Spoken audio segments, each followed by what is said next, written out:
Hey, and good morning, and welcome to the TriggerCharts pre-market rundown for Friday, June 24th, 2022. I'm Andrew Horowitz, and I'm going to take you through this morning, going through what is happening and how things are going with the markets, or maybe how they're not going, although this week was a little bit better. And what we're going to be looking at, of course, is the themes that make for what is happening and some of the things that we need to, I would say, construct and deconstruct at the same time about what's happening with the markets. In addition to that, we're going to go over the indicators that we have. In particular, we're going to be looking at the altimeter, which is a very powerful tool to look for where there are indications of support and resistance. Made very easy to understand, simplified, and distilled down to a specific set of lines. 3 lines in particular that are horizontal that give you where the volume and price has been played. In other words, it gives us an x-ray into the markets. It takes a look at where the players are playing and where there is the opportunity with regard to looking for places that we can see very little volume, very little opportunity, or very much an opportunity, depending on if there's a breakout or a breakdown, consolidation. So we're going to talk all about that and then utilizing some of the other tools that we have as well. Before we go any further, we have to mention, as always, that investing, as we know very well, involves substantial risk. And past performance is not a guarantee of future results, and loss of original capital may occur, and it will happen. And everything that we talk about today, please consider for educational purposes only. That is what we are doing. You have to use your best judgment when investing. Understand that we are talking about things ranging from futures and commodities. We're looking at currencies. We're looking at maybe even crypto, stocks, ETFs. All that is fair game for our discussion. We're starting off this morning with a little bit of a green tint to the indices. That doesn't mean necessarily it will stay there, as we see the volatility over the last several sessions has dipped us down to the red before recovering. It does look like we are on a march towards the end of the month and, more importantly, the end of the quarter. Today, in particular, the 24th of June, there is a massive reconstruction, or I would say the Russell indices are going through their process of who is in and who is out. That is going on right now. That's a very big issue with regard to how they're going to be situated. So therefore, you could see and you will see a lot of volatility in individual names today, potentially when the final announcements come and the moves happen, because the reconstruction of the indices will actually force index players, mutual fund managers to do a good bit of moving things in and out of their various funds that are linked to and performance related to the various Russell indices. And you have the Russell 1000, which is a large cap, the 2000, small cap, the 3000, that's 3,000 stocks right there, which is the whole market, plus a variety of other ones that we need to keep an eye on. Okay, let's talk about what's happening with the TradeStation trading app store. We know it's not taking on any new subscriptions right now. We are meeting with the people on, I think it's Tuesday next week, for one of our final meetings on how to structure this and how to make sure that the installations hold. So keep an eye on that. Like I told you before, though, don't uninstall, because you won't get this back under any circumstances right now. Okay, what are the themes? Something I talked about on the podcast this week, last week, and a lot. I've written about a lot, as well as the whole idea about this word that you're hearing a lot of. The word is capitulation. Now, Sebastian Maniscalco, I think that's how you pronounce his name, the famous comedian, the New York Italian, Brooklyn Italian, I think he is, would probably say, "What's about this capitulation?" Everybody's talking about this capitulation, that we have to see that before we see a market bottom. Nobody can really put their finger on exactly what that is, because it's more of a theory, right? That everybody's throwing out everything. They're disgusted. They're fed up. They're out of the game forever. They're never trading again. They're done. They're finished. What does that mean? Well, the VIX has to get above 38. I don't know how they picked that number, but they did. Could be 40 maybe for some people. We have to see that stocks are just obliterated to a point that there's nobody really looking to buy. We have to see that indices are down further than they are now. Not about you, but they're talking about we're not even anywhere near that. Now, I can tell you there's a lot of stocks that people have thrown out and said, I'm not trading them. I don't want to own them. I don't want to see them. I don't want to hear their name. I don't want to deal with it. So there's capitulation if they're looking for that. Did we not get to the exact level they were looking for some reason? Maybe because interest rates are pretty low still. Interest rates are not, coming off of, let's say, a 3% floor where they were raising them to 6%. Maybe because we still have a good economy. Maybe because the outlook for certain areas still looks pretty strong with regard to earnings. Maybe that's what's going on. Maybe even though we are potentially, or maybe even currently in a recession right now, the fact is that there is more desire to own stocks for the long run. I'm just making this all up, right? I don't know. Than there was in years before. Maybe it's because we have instantaneous information available to us that can translate, and things move a lot quicker through the system. I've been around a long time, and I will tell you this, that back in the day when you only got your prices maybe at the end of the day, or maybe in the newspaper that night or the next day, the fact was it was very slow transmission process to getting your news and your information. Today we have it at any time we want and a split-second notice. Maybe that is changing how this capitulation works. And the other thing that you have to start thinking about in terms of a theme right now is, are we talking ourselves into a recession?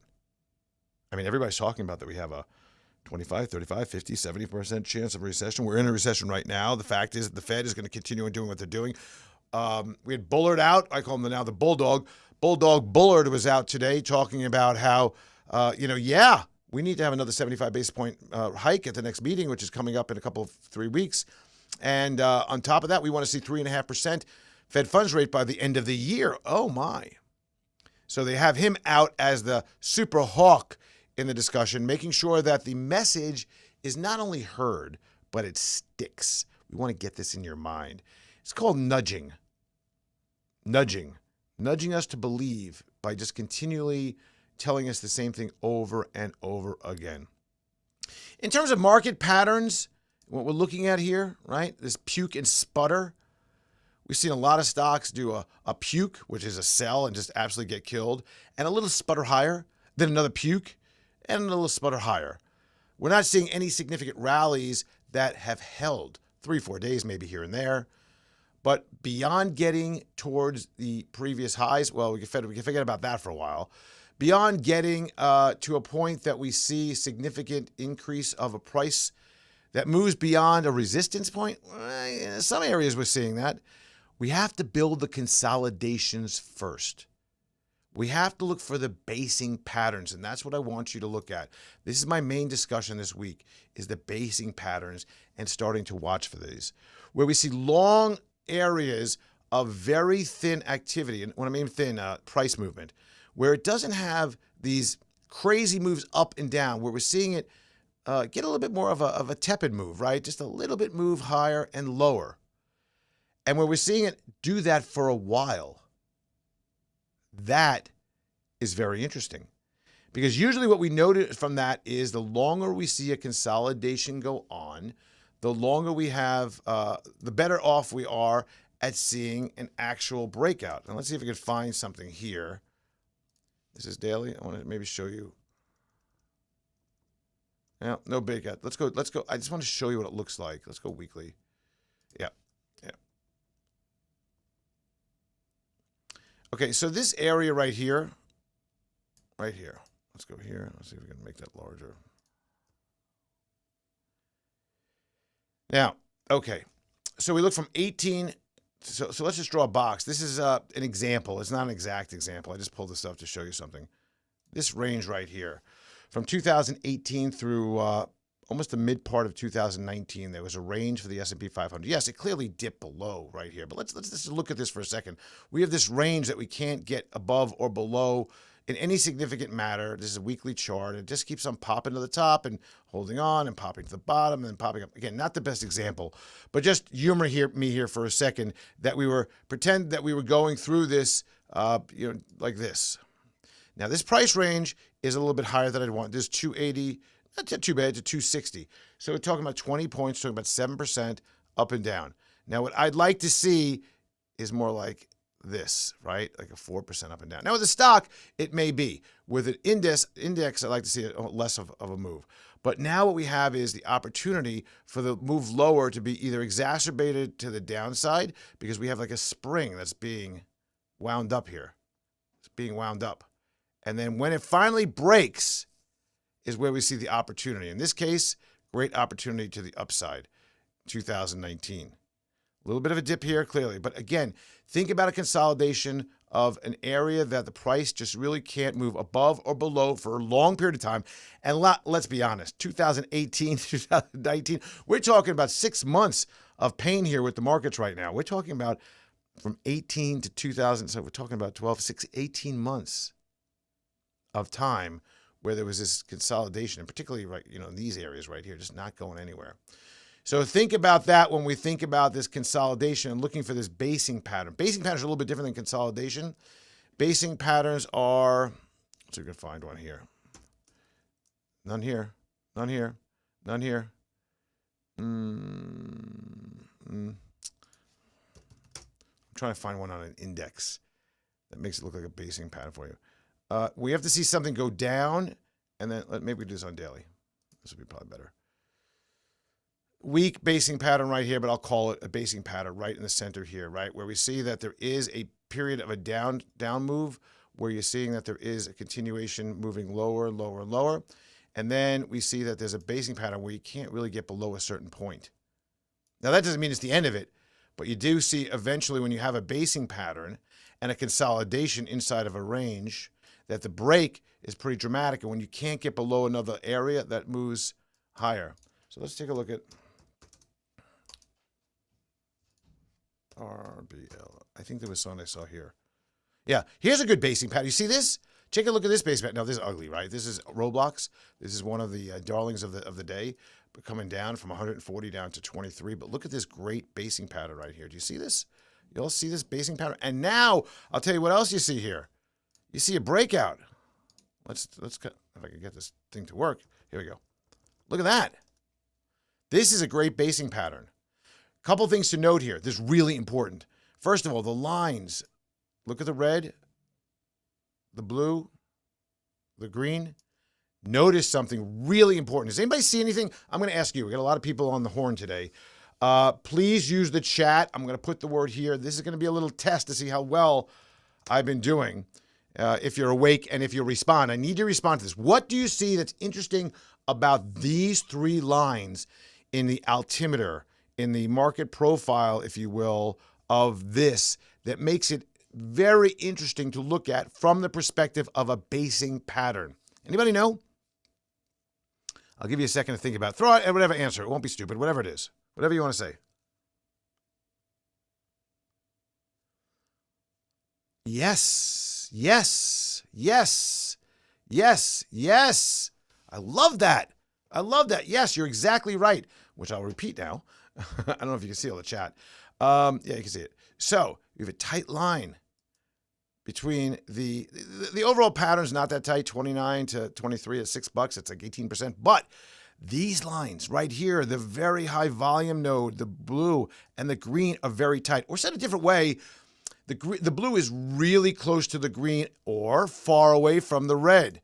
That is really important. That narrow range of the blue and the green line is really important. That gives us a double whammy of saying that the opportunity to have a basing there, people are really stepping up at those levels, and the high volume node inside of the altimeter is really close to the unfair low, which is the support level. Very interesting. So we just had a rally from, let's call it $24 to $34. I don't know about you. I like it a lot. That's a good one. Now, where are we? Where do we go from here? Up a little bit today in the pre-market. Doesn't tell us a lot. Right now, the close is right about there. I mean, I'd like to see you break above about 35.5.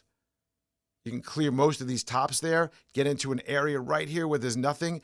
Go back a little bit more. Nothing. Nothing really. A little nub right there, but until we get to about 39.40. That would be great, and then you have the opportunity, if things do cooperate, if, to about 44. 40, about 44. Let's go down here. About $44. That would be your general target, but I'm going to draw another line in here because we come back to this in the next few weeks. So we'll see if right about here, 36. I said about Top into 35 and change. Yeah, right about there. If we can clear that area, I think you're in good shape there. Now, right now, trading at 35. Only another 83 cents to go today. Right. So, yeah, you guys are paying. I love it. You guys are doing great. That's awesome. You hit it right on the head. Love that. I feel like a proud papa right now. All right. Trend. Let's just hit this for 1 second. Trend. It's down. No question about that. Let's go over here. Trend down. No question. I want to get to this in a second. We're going to talk about this also. Oh, we'll talk about it now. KRI and sentiment. KRI is currently at equilibrium. See that right there? We saw these really nice levels on the downside that showed us the opportunity to buy. A couple of signals that came in together. And you get multiple ones like that. It's usually some kind of basing that's going on. You use that with some of your other indicators. And there you have the opportunity that blooms from there. Also, I want to get to what I want to get to. I want to get to here. Yeah. This is the Spearman, the McClellan. This is some things I just want to show you. Look at every time the Spearman dips below 90, what happens? Whoop. Right? Now we're in a downtrend. So I don't expect a lot of these to hold necessarily until they do, right? Until we start seeing a little bit of a turn, until you break that downtrend line. The fact of the matter is when you look at this right now, there's no question we're in a downtrend, right? It doesn't matter what you want to point together. You want to start saying, well, okay, let's look at this. Oh, that's not really right. I would say, yeah, this one's the right one. We maybe broke that downtrend a little bit. But do notice that we did see some of these opportunities with the Spearman McClellan indicator. These are just available on the, I believe these are available just in TradeStation. No, they may not look like the ones I did because I've tweaked them a bit, but they are really interesting to look at and to find certain bottoms, particularly when you see a double bottom like this and then a divergence a little bit higher. That was a call right about here. That things are getting a little bit better than they were. Again, how long does it last? I would see we would probably fill this gap. I don't think there's any reason why we shouldn't be able to fill this gap if we could see the energy prices continue to come down and bond yields come down, right? So where's our bond yield right now? Let's see. 3.093, up a little bit this morning. Hey, very interesting, right? We talked about this. We wrote this, we put this line in last week, 30.40, and it was much higher. So last week, it was this Friday, it was over back up here, right? 3.4 was the yield. And we're like, hey, I think it's going to come down significantly. It doesn't seem that this is going to hold. And it came right down to the bottom right there and held where we drew that line into that area right there. And we're seeing this roll of the aileron. The momentum on yield is starting to wane a little bit. Up a little bit today. I wouldn't expect it to be down with Bullard barking. No question about that. PMI, manufacturing slowing around the world, good for potential slowing of inflation. We saw that commodity prices coming down. Look at this oil right here. Look at oil, what's going on with oil from 120 down to 105 right now. Let's take a look at other things like corn prices, right? We've seen that this is, let's see, make sure this daily. Yeah, let's go out a little bit. Corn's holding on okay. And then we got soybeans are flowing down. We got sugar, which is falling down. What I miss? Soybeans, corn, wheat. I feel like I'm missing something. Did I say this already? Yeah, I said soybeans. All starting to roll down. So the foodstuffs are starting to roll down. Very interesting. And we saw that this is rolling down, right? Our oil, natural gas. Rolling down very hard from 9.5 to 6.3. That's a big move, large move, like 30%. So what we're seeing is that we are finding also lumber prices are down and copper. What's copper? I'm having a mental block here.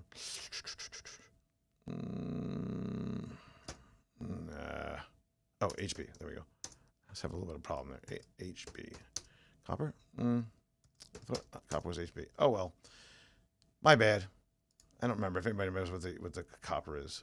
But down significantly, let's put it that way. Negativity is really high right now. Is it time to take a shot? You know, mind your stops. Make sure that you are trading and putting in certain levels on the downside, not to be a problem when things get out of hand, particularly in the overnight sessions. And really be happy what you get. You get a few points here or there right now. Good. That's a good thing. Right now, there is the problem where you're seeing that a significant amount of people are trying to really bet it hard and getting whipsawed pretty bad with the VIX up still substantially higher than normal. Big issue. We have a gas tax holiday coming up, supposedly. This gets approved 90 days. Well, how does that help? I don't know. But remember something. Why are they doing this? Well, they're doing it because 90 days later is the midterms. So they're trying to be nicey-nicey. Earnings season is opening July 14th, right around the corner. I mean, we're talking about 3 weeks away. That's right around the corner. Right now, they're pricing in about $225 of earnings for the S&P 500 for this year, which would take the current valuation right about where it needs to be, anywhere from maybe $3,500 to $4,000, depending on what multiple you put on, right? When you're going to put on 15 or 17.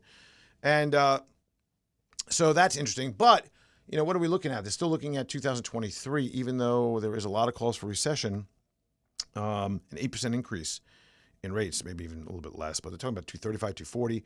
We'll see if that happens. I don't know if we're going to necessarily see that, but the question is, are we going to have a recession in earnings, backing up of earnings? Interesting. Let me know your stocks as well. We'll get to some of the ones that you talked about. We'll do that right now, as a matter of fact. And you can put that right into the messaging system right there. Let me see where somebody wrote a few things here. Okay. Is that a stock? Dawn, Day One Pharmaceuticals. Wow, look at that. I don't know what they do, but something's nice. Breaking out over the top. This is obviously a Momo. Something's going on. Probably a short squeeze off the bottom here. Something happened. Some news from 6 to 17. Wow, pretty amazing. A lot of resistance up here, but I don't know if that matters. There was all resistance up to this point. This is right now going to probably stay within this range. I would expect, if I see the pattern that I've always seen, this giant breakout, gap out, probably come down to about 14 or something. Is there a big news item? Do they have something, I don't know, a cure for something? Maybe. I don't know.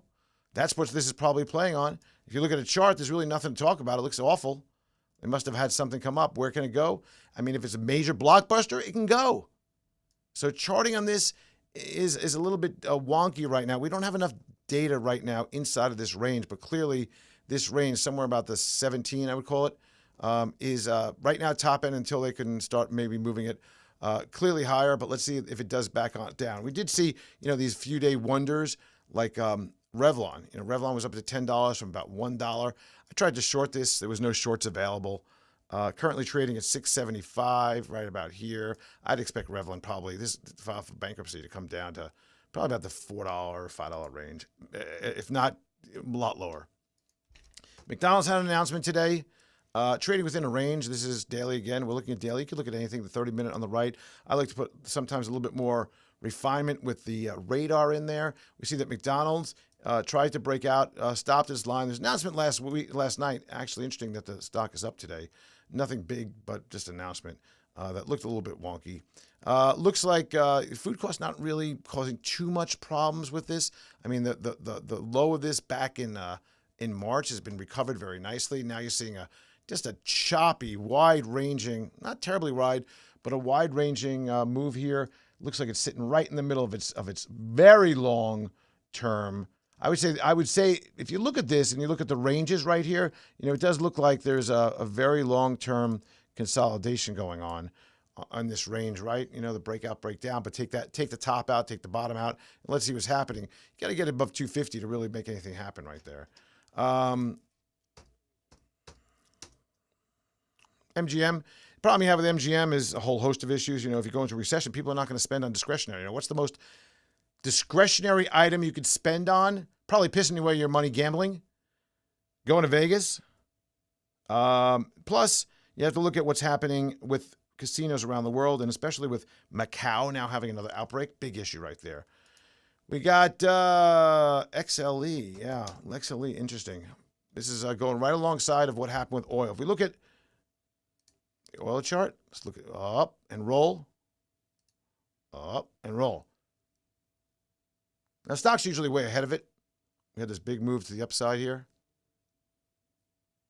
That was on the expectation that oil prices were rising. If you think about it, the oil companies are very levered to the benefits. So if they can make money at $60 a barrel, well, 61 is incrementally better. 65 is much better. 75 is wow. $100 like woo, partay. Right? So that's what's going on here. Well, they did drop down. I think everybody's on one side of the boat. I would think there's a lot of people going to load up right here. You got right to that level. Look at this. I mean, it's almost kind of funny when you look back on it, right? Like, where's it going to go? Where's it going to go? Went right back to where the breakout point was. So maybe this got over the top a little bit right here. I'd expect some volatility inside of this range right here, but I would think that earnings coming out is going to be pretty good for these companies. What else do we have here? What do I want? Let's do FCX. Coming out with earnings today. No, I'm sorry. That was FDX. Pardon me. FCX dropping off a cliff. Right with the price of materials. Right with commodity prices. The aluminums, the coppers, big copper. What we have here is this is a classic inflation slash recession stock where you thought, hey, inflation is going to pay a lot for commodities, down to 50, 90, down to 29. Where do we go from here? I mean, the move on this stock over the years has been just outstanding. Home building will be a big issue for this. Cars, machinery, buying, recession, bad for this stock. All right, let's go through a few others. Couple of stocks in the monkeypox area I talked about before. SIGA, I've been talking about this with you. Stopped right dead on its 1003. Last 10 days, moved right back up about 30%. EBS, Emergent Biosciences, another one of these, much poorer pattern overall. Roblox, we talked about that earlier, breaking up a little bit.